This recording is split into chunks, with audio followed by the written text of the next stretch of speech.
focus. They're two parts of one story. You play, in the first part, you play Booker DeWitt in Rapture, and a young woman walks into your private detective's office, sort of a femme fatale figure, and it's Elizabeth from Bioshock Infinite. And right away, we don't sort of explain why that is, or why you two don't seem to know each other, or what she's doing in Rapture, what you're doing in Rapture. But it really is a chance for both the Infinite fans and the Bioshock fans and the people who are both to see those sort of two worlds coming together. In this world, they're called plasmids, but they're drinkable, and we explain why that is in the course of the story.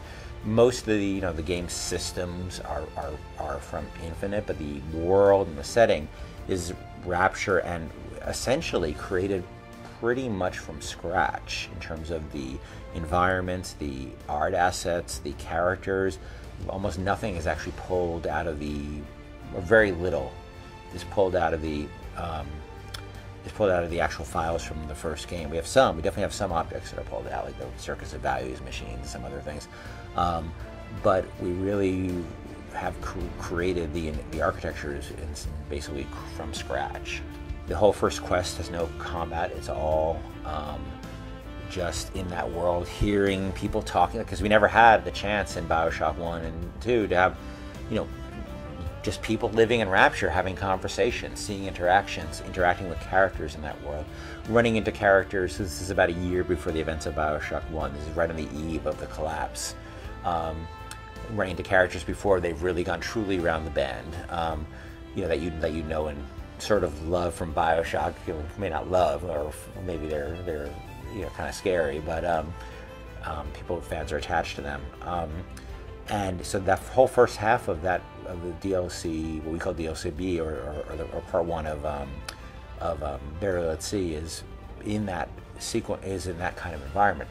The second half involves of that part one involves Booker and Elizabeth, through the course of the plot, going to one of Fontaine's old department stores that was shut down by Andrew Ryan and sunk to the bottom of the ocean with all of Fontaine's cronies in it. And that is very much an environment, when you go down there, like a Bioshock 1 kind of environment, where they're all spliced up down there. Things are kind of crazy and kind of gone around the bend. So half of it is in this, like you said, sort of like the beach sequence, and half of it is very much like a Bioshock 1 experience, but with Booker and Elizabeth. Steve is a very, very talented guy, and he did a great job. He and his team did a great job with Minerva's Den. We generally don't try to think about, are we going to top X, Y, or Z? I think that's a way to drive yourself crazy. You just try to tell a great story, try to do a great environment. But I think that it's what the Bioshock fans want.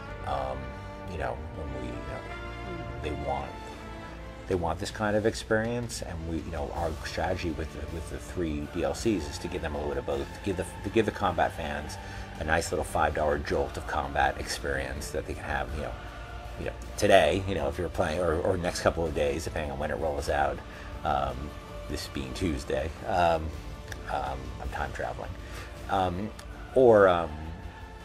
then these sort of big, heavy, full-on Bioshock narrative experience.